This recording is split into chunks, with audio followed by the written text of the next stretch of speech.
Hi everybody, welcome to Stamping with Melva. I'm Melva Peters and I'm an independent Stampin' Up! Demonstrator in British Columbia, Canada. And you can find me online at stampingwithmelva.com. Here it is Saturday. I say this all the time, where does the week go? But it's Saturday already. It's a beautiful day here. I think we had a ton of rain overnight, but it's bright and sunny out there now. So I'm here today. I'm going to share a project with you featuring faux watercoloring. I love this technique. You can create some really great cards. If you like kind of that abstract look to images, then this technique is perfect with you. I know I've shared it before. Hey, Crystal, welcome. But I absolutely love this technique. And I'm going to use the layering leaves stamp. So when you're looking for a stamp to do watercoloring with, full watercoloring, where you're either spritzing the Fluid 100 watercolor paper or you're spritzing the stamp after you've inked it, look for, I think, a fairly large stamp and one that's got a little bit of either solid shapes to it or some detail to it, because you'll get a nicer image. You probably can do this with fairly small images, but I like to have a little bit larger images. So the one I'm using is the layering leaves. Now this was, if you haven't seen it, I'll show it to you in a minute. This was a $1 Million stamp set by Rachel Tessman, and it coordinates with, I think it's called the Bow Punch, and I'm not positive, but anyway, I'm going to switch over to my desktop and see if I can get it right. Yeah, there we go.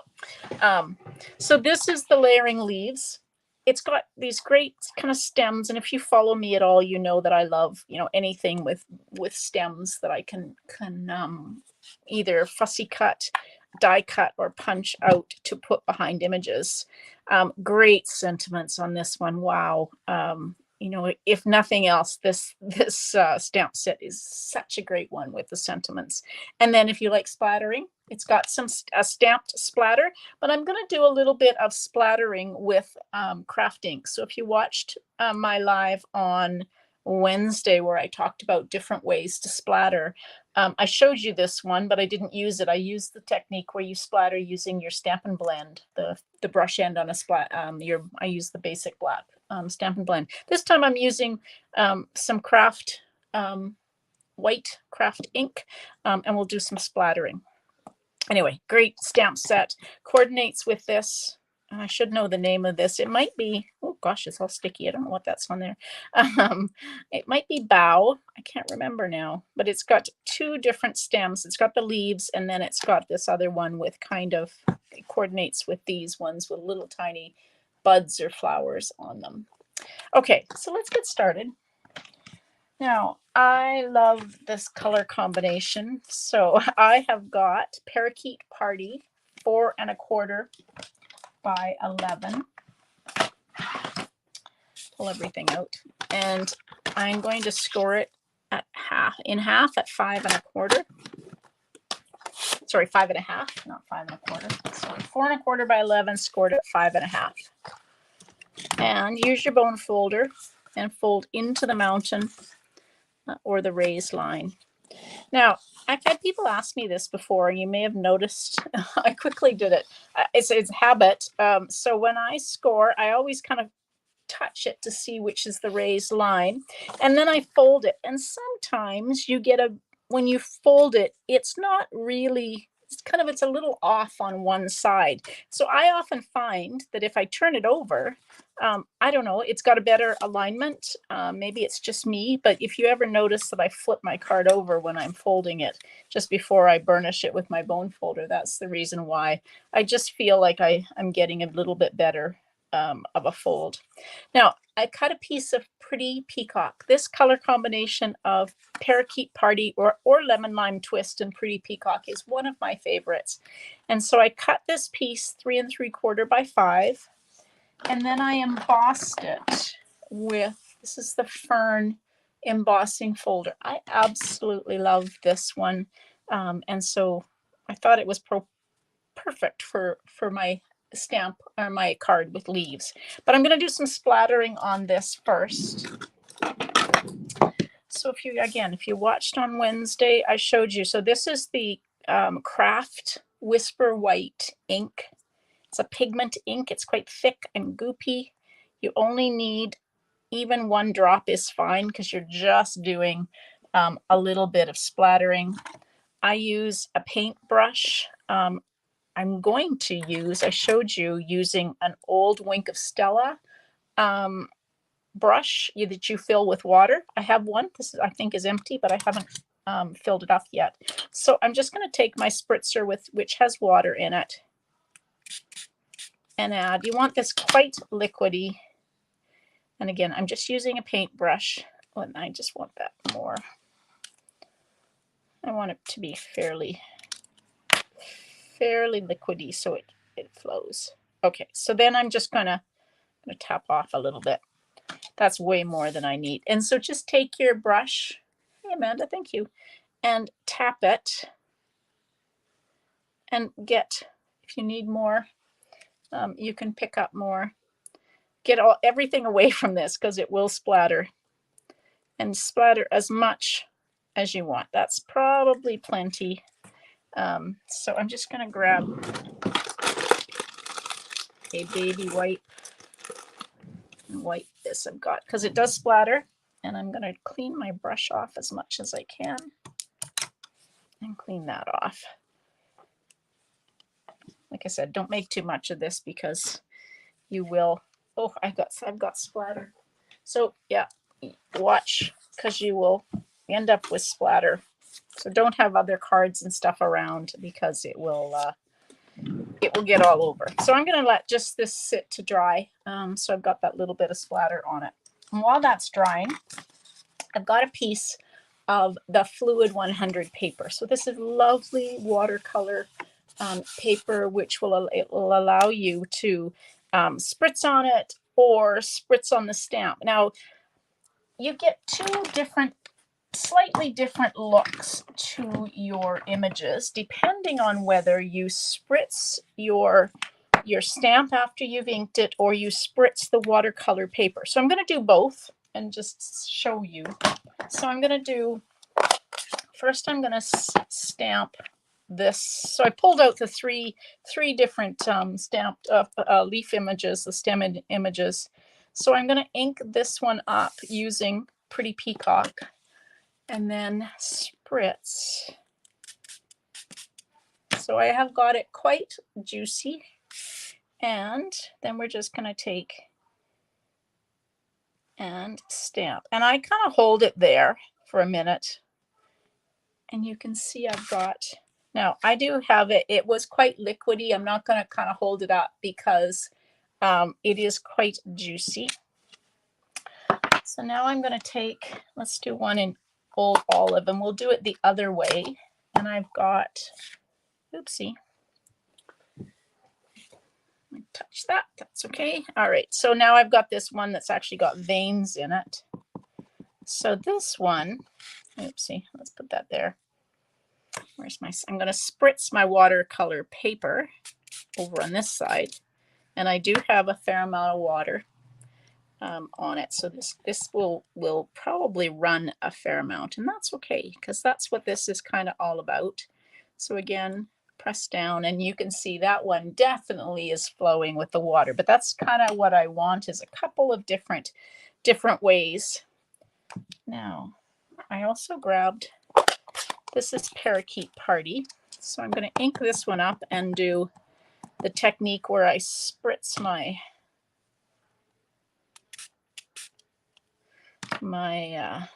stamp.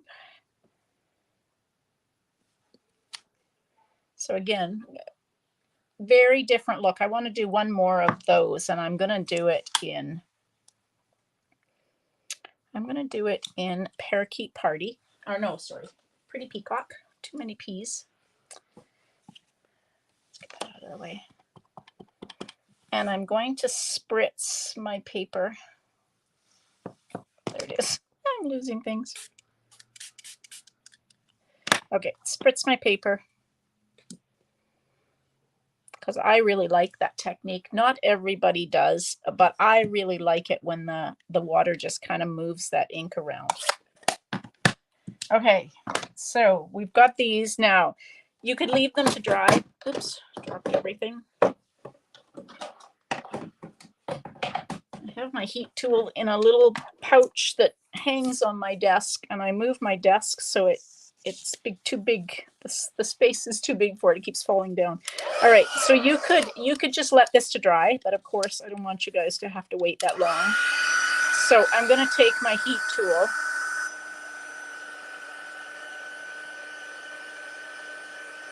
and hopefully this won't take too long to dry, as I need to proceed with punching these out. So you may find, hopefully you can still hear me, you may find that your ink continues to move. I love this one. Look at the yellow that's coming out of that old olive. So, and you may find your paper starts to warp a little bit. So I'm going to take it in just a second once I've got most of it. Yeah, there. And I'm going to turn it over. And if you kind of flip back and forth as you're doing this, hopefully your watercolor paper won't warp too much.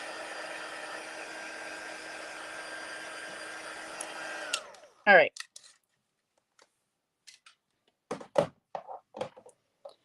So I have two very different looks. Hey, Claudia.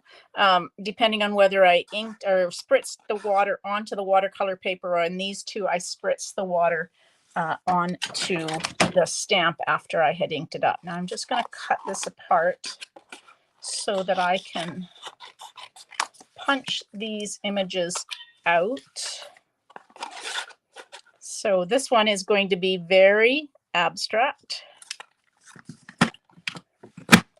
Watercolor paper is a little thicker, of course, so just let me see. I probably am going to have to cut this a little bit more. Sometimes planning out where you're going to stamp your images helps. All right, let's do that. Use my both hands on that one. All right, and then this one. Let's see if I can do it without cutting. You have to watch this because, yeah, I'm going to cut this a little bit. I'm going to cut this off because you've got the two images that you're going to punch out, and I don't want to punch out part of this one using that other image.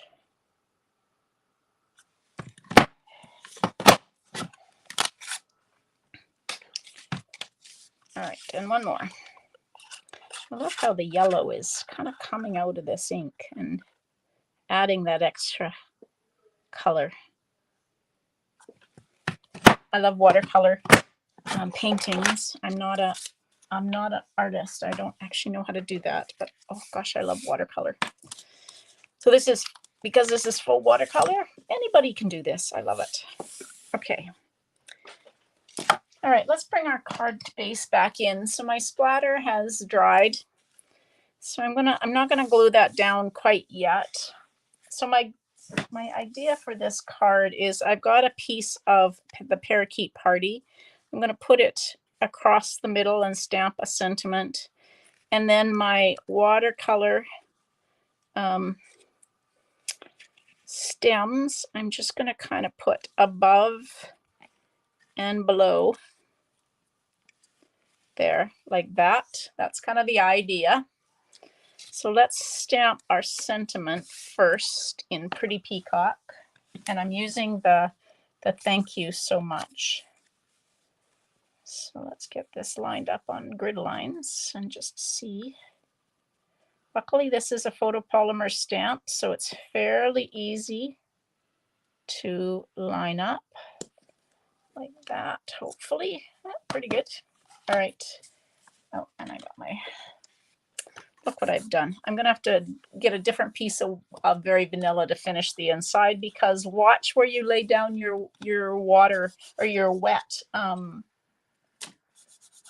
cardstock, your Fluid 100, because now I'm going to have to get a different piece for the inside, and I'll finish that afterwards. Okay, so we can take and glue our sentiment on.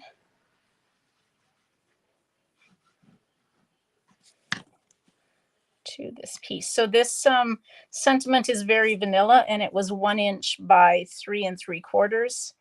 And then the Parakeet Party was 1 1/4 by 3 3/4.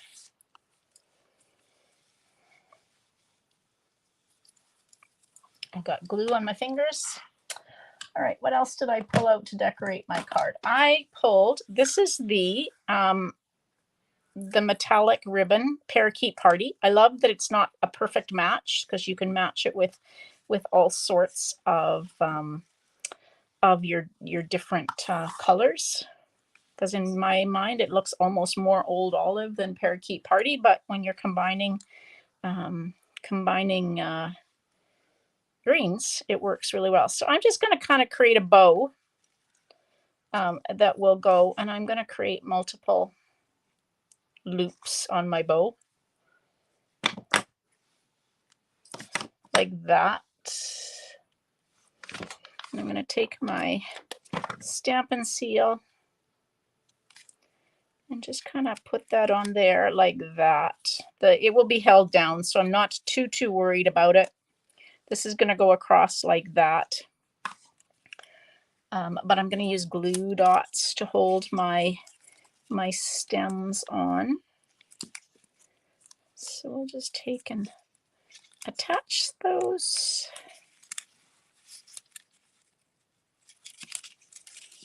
That. Okay, there we go. All right, and then always use a take your pick tool to pull these off. So I'm just going to kind of arrange them top and bottom like that.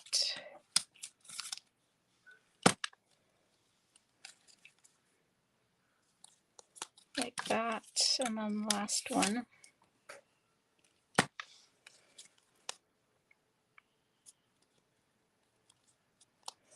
And then I'm going to use dimensionals, and that will help hold these stems on as well. I put one dimensional on each of the stems. That'll kind of hold that in place.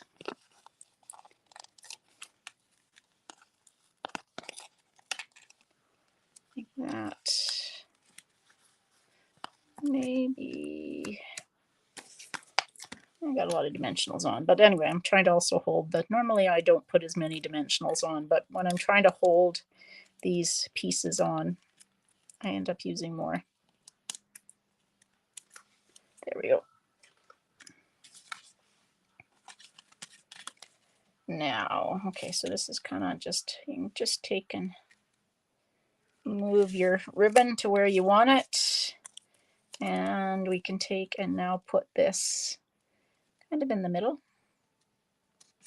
That you can trim your ribbon.